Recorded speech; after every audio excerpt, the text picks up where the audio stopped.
ini kita di sini aja, Mbah. Anu ada yang nyanyi ya? Iya, kedengeran sampai sini kan. Ya kalau di sini kan lumayan. Ini Mbah, kita udah siap belum? Aduh, saya tak nyeruput kopi dulu ya. Masih panas, Mbah, nanti aja. Oh ya udah dimulai aja. Saya mulai ya, Mbah. Ya moga. Assalamualaikum warahmatullahi wabarakatuh. Bertemu lagi dengan suara saya, Alex Suhendra. Ini kali ini masih di Kompleks Taman Kuliner dan bersama dengan mentor kesayangan saya, Mbah Gito Gantisworo. Halo Mbah Gito, selamat malam. Wah, selamat malam Mas Ale. Sudah lama sekali ya Mas Ale nggak muncul ya wayangnya ya. Nah, itu kan tapi kan ada kisah 1001 malam, Mbah. Oh iya. Itu kok ada suara saya ya? Ya itu memang suaranya Mbah Gito di situ. Ini lagi di mana tuh Mas Ale? Ini ada di Skadiva, tetanggaan sama Pondok Nagomi. Nah, ini di Pondok Nagomi ini punya teman saya. Ini juga yang Skadiva juga teman saya. Satu taman kuliner itu ya teman saya. Termasuk yang nyanyi-nyanyi itu juga teman saya, deket ruko kelas acting saya. Ini di Nagomi ini ada mie ayam, pangsit, ceker, bakso. Wah, apa meneh? Ada soto ayam, soto daging sapi ya. Di Skadiva ada berbagai macam roti dan berbagai macam kopi. Wah, ini termasuk Mbah Gito ini saya traktir kopi. Wah, saya itu harusnya ditraktir mie ayam ya. Ya nanti mie ayamnya nanti kalau udah selesai. Awas lo, janji lo nanti kalau nggak dikasih mie ayam Mas Ale jadiin mie alek ya. Apalagi mie alek. Ya sudah ini ya, disapa dulu pendengarnya, biasanya lupa nanti takutnya yang disalahin saya lagi kalau misalnya nggak disapa pendengarnya ya. Ya tak sapa dulu. Terima kasih banyak pendengar semuanya yang masih setia mendengarkan siaran dari channel saya, channel Alex Suhendra yang isinya wayang dan cerita-cerita. Terima kasih banyak juga yang sudah subscribe.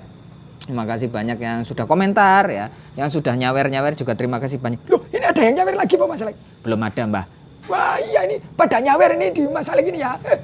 Ya nanti. Nah ini ada yang lewat lagi. Nah ya maklum ya kita di kuliner jadi ada yang lewat, ada yang jajan. Nah itu Mbak Man itu lagi goreng sesuatu ya. Ini. Ini terus wayang yang sekarang Mas Ale mau cerita apa Mas Ale? Nah yang sekarang ini adalah Betara Dharma, Mbak. Betara Dharma ya. Oh itu yang menitis kepada Yudhistira ya. Ya menitis ke Yudhistira atau kalau saya sih bilangnya itu adalah bapaknya Yudhistira. Oh iya yang diceritanya masalah yang Pandu itu yang kontroversial itu ya. Kontroversial enggak ya Mbak, enggak kontroversial ya. Cuma saya tuh ngarang-ngarang cerita aja ya, nyerempet-nyerempet dikit sama versi aslinya. Kan ya wayang juga kan banyak versinya ya, saya bikin versi sendiri. Oh iya. Lalu ini Betara Dharma itu gimana ceritanya Betara Dharma? Lah ini ada beberapa versi Mbak. Nah sebentar. Kalau versi yang saya baca dari Wikipedia itu, karena saya juga kan bukan seorang dalang, saya mencari dari berbagai macam sumber. Betul. Malah kayak Upin Ipin toh Mbah Gito nih. Loh, kok bisa? Lah iya betul. Wah, kayak Upin Ipin ya tontonannya. Itu ya buyut saya ya. Cicit gitu nontonnya Upin Ipin. Kirain Mbah Gitonya juga. Ya kadang-kadang kalau nemenin sarapan itu ya nonton itu juga ya. Sama macam-macam lah ya. Namanya juga kan bocil ya. Waduh. Ya udah itu diceritakan coba. Betara Dharma itu gimana Betara Dharma itu? Nah, kalau ceritanya kan versi aslinya Betara Dharma itu kan memang dewa keadilan dan kebijaksanaan, seorang hakim gitu. Nah, pada suatu hari, Mbak. Pada suatu hari. Nah, ada seorang pertapa sakti, Mbak, yang waktu itu sedang melaksanakan tapa bisu. Oh, kalau tapa bisu itu gimana itu? Ya bisu, jadi sampai berbuka puasanya itu baru ngomong. Kalau masih berpuasa, masih bertapa karena tapanya bisu ya bisu, diem gitu, nggak ngomong, ditanya apa-apa juga ngomong. Oh, kayak gitu ya. Kalau puasa ngerame. Ya berarti nggak ke mall, nggak ke apa itu nggak. Oh, kira puasa ngerame itu batinnya ya, yang maksudnya itu lepas dari berbagai macam keduniawian ya. Ya bisa, kayak gitu juga bisa. Ya macam-macam sih Mbak tafsirnya. Yang jelas ini ada seorang pertapa. Ada seorang pertapa yang namanya Resi Animandaya. Animandaya. Ya, nah itu si Resi ini, si pertapa ini sedang yang namanya bertapa bisu, topo bisu. Oh iya ya, topo bisu. Nah pas topo bisu itu, wah ini kok ada cewek-cewek Mbah. Fokus ke sini, jangan liatin cewek-cewek. Lah itu lucu Mbah. Masalah lo, inget anakmu lo masalah. Iya, enggak saya tuh bercanda aja tapi memang bener tuh ada cewek-cewek, ada ladies di sana lagi pada ngapain. Fokus masalah. Ya. Nah saya ceritakan lagi bertapa bisu. Tiba-tiba ada seorang pencuri masuk Mbah. Ada pencuri. Nah pencuri masuk lagi dikejar-kejar itu sama polisi itu. Polisi kerajaan. Oh iya sama prajurit kerajaan. Ya kan polisi kerajaan. Ya hansip kerajaan juga bisa. Ada aja ya. Lalu. Nah kemudian si para pencuri ini bingung nyari tempat sembunyi. Di situ cuma ada satu pondok ya. Bukan pondok Nagomi ya ini. Oh ya kalau pondok Nagomi itu nanti dapatnya mie ayam ya. Langganannya Mas Alek ini ya. Iya betul sekali. Nah terus itu masuk ke pondok itu. Nah pas masuk ke pondok itu barang-barangnya dititipkan, bingung. Terus kemudian mereka kemudian sembunyi. Oh iya sembunyi. Nah pas sembunyi itu tiba-tiba polisi kerajaan itu datang, polisi kerajaan itu menggeledah tempat tersebut, digeledah sambil ditanya itu sama si Resi Animandaya itu, Pak Resi itu, apakah tadi melihat ada pencuri masuk ke sini? Nah yang namanya lagi topo bisu ya tentu saja nggak dijawab, ya diem aja, nggak jawab itu diem. Tanya apakah tadi ada pencuri masuk ke sini? Diem aja si Resi Animandaya. Pas digeledah ternyata barang curiannya itu ditemukan di rumahnya si Resi Animandaya itu. Oh gitu. Nah kemudian si polisi kerajaan itu langsung nanya, ini Anda bersekongkol dengan pencuri itu ya, barang-barang temukan sini. Diem aja Mbah. Ya namanya lagi topo bisu ya. Ya betul sekali. Nah akhirnya karena polisinya menemukan barang buktinya ada di situ, polisi kerajaan menemukan barang buktinya di situ, si Resi Animandaya ini dibawa ke kerajaan, ditangkap, diadili di sana. Pas diadili itu si Resi Animandaya karena memang belum berbuka ininya ya tapa bisunya, itu pas ditanya apakah benar ini barang milik Anda dan seterusnya, itu diam aja. Akhirnya si raja itu kesel, hakimnya. Si Resi Animandaya itu disula Mbak. Disula itu gimana itu?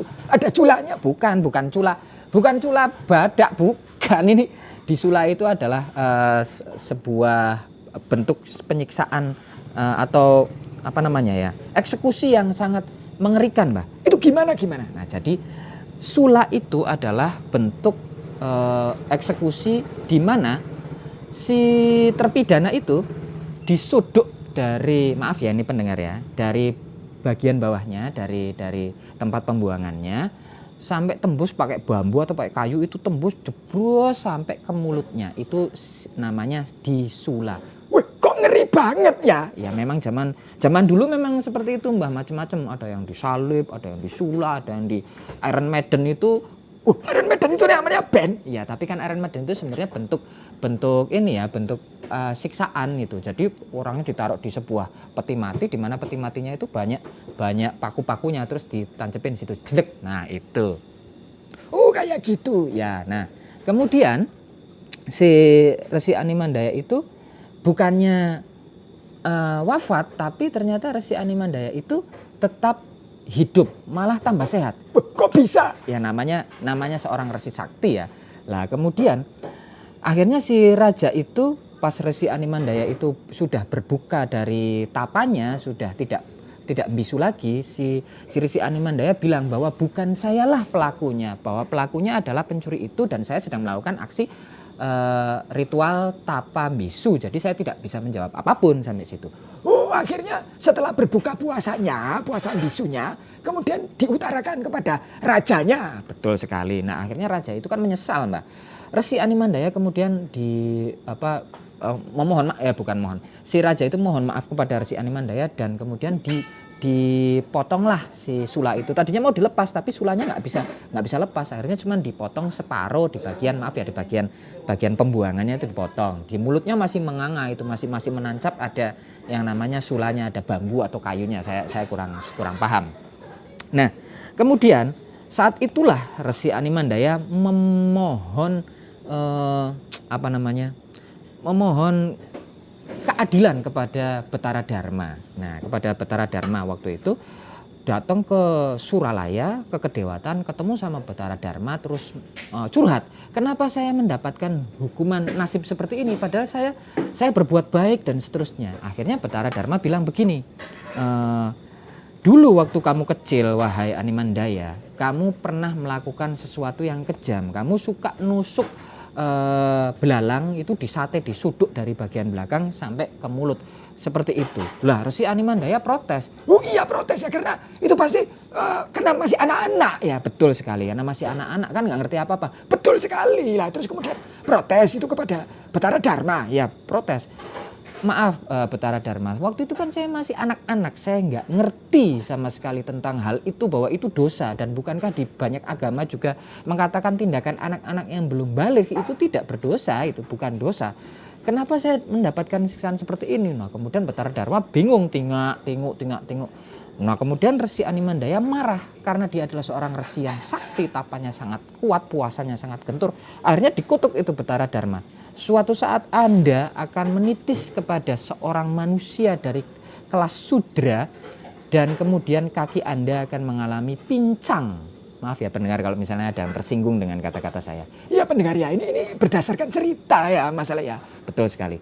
Oh akhirnya kemudian menitis ya. Iya menitis kepada seorang anak yang lahir dari klan Sudra yang suatu saat itu adalah yang dinikahi oleh Abhyasa. Abhyasa itu kan punya nanti menurunkan Dhritarashtra, Pandu, dan yang satu adalah si Widura. Loh, Widura? Itu kayak nyanyi ya? Widura. Widuri itu Mbah. Kirain Widura ya? Bukan. Engkau bagai lukisan Mbah. Kirain lukisan ya. Lanjut. Ini ada jambah kita ini. Itu malah diseruput kopinya. Nanti katanya masih panas. Ya, lah kemudian Betara Dharma menitis kayak itu. Nah, ada juga yang menitis kepada Yudhistira. Tapi saya nyari-nyari referensinya sebatas bahwa itu adalah ayah angkat. Tapi saya bilang di cerita yang Mbah Kito bilang kontroversial. Ya, kontroversial itu adalah bapak dari Yudhistira dengan Kunti. Nah, suatu saat juga Betara Dharma pernah menguji Yudhistira dengan banyak pertanyaan, yaitu beliau Betara Dharma berubah menjadi seekor bangau ya. Di cerita masa pembuangan yang ceritanya itu telaga beracun. Wah, ini ada teman saya nih, sobat berangkal ini, Mas Wisnu. Wah, ini Mas Wisnu ya. Mas Wisnu yang gagah berani ya. Mohon maaf lahir batin ya Mas Wisnu. Maaf lahir batin ya Mas Wisnu. Ya. Ini mau pesen kopi nih Mbak. Ya mau kalau dipesan itu ya, kopi ya itu, terus ada mie ayam juga ya. Lanjut masalahnya. Nah, itu ada Mas Imam ya. Nah kemudian itu tadi telaga beracun. Nah ya nanti waktu itu ada cerita, nanti saja ceritanya yang telaga beracun saya diceritakan di wayang yang Yudhistira biar lebih panjang, atau mungkin saya bikin episode sendiri yang tentang telaga beracun. Wah bagus itu. Yang jelas juga Betara Dharma pernah berubah menjadi seekor anjing waktu perjalanan akhir, riwayat akhir Pandawa mau ke, ada yang mengatakan itu Mahameru, ada yang mengatakan itu Himalaya, waktu menuju ke Swarga mengasihkan diri, di mana seluruh Pandawa itu akhirnya satu persatu itu meninggal wafat dalam perjalanan kecuali Yudhistira dengan anjingnya.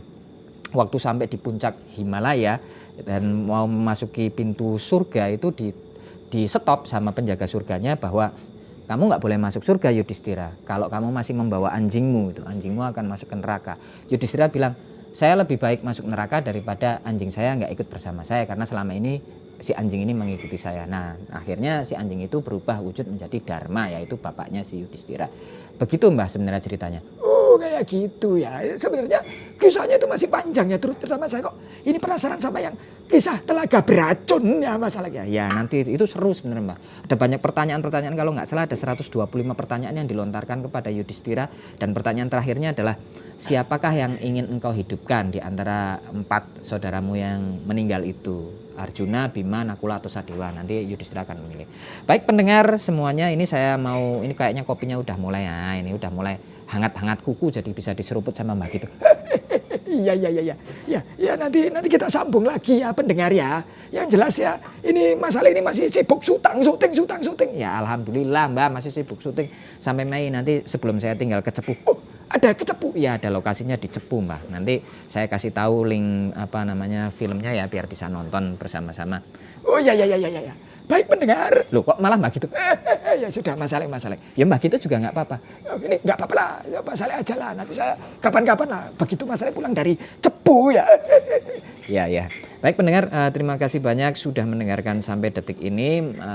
Mohon maaf kalau misalnya ada kata-kata saya yang menyinggung perasaan Anda semua ya. Saya tidak berniat apapun ya.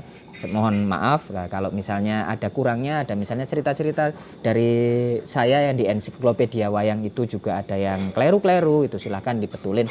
Ada kritik saran silahkan di kolom komentar. Saya Alex Suhendra, kita ketemu lagi di huruf E ya kalau ada di huruf E. Oh iya, itu yang kemarin itu Erawati Ya betul. Terus Ekalaya. Ada yang request Ekalaya padahal sudah ya. iya mungkin nggak lihat di playlistnya ya. Oh ya bagi teman-teman yang pengen mendengarkan kisah 1001 malam itu ada playlistnya ya. Jadi di situ semuanya isinya kisah 1001 malam semua. Yang wayang juga ada playlistnya ya di serial wayang itu ada playlistnya bisa didengarkan di situ. Baik ketemu lagi insya Allah di episode berikutnya di kisah yang lain di putaran ketiga di huruf E kalau ada, kalau enggak ya kita akan bablas ke E, F, G, huruf G. Oh iya. Saya Alex Suhendra, undur diri. Mudah-mudahan Anda semua senantiasa dalam keadaan sehat walafiat, diberikan keselamatan dan kebahagiaan dunia dan akhirat. Saya Alex Suhendra undur diri. Saya Gito ganti suara juga mau ngopi dulu. Ya, ngopi undur diri. Wassalamualaikum warahmatullahi wabarakatuh. Wassalamualaikum warahmatullahi wabarakatuh. Wah, ini baru diseruput. Ya dimatikan dulu Mbak. Ya. Silakan. Ini enak banget nih kayaknya kopinya tuh. Kemebul.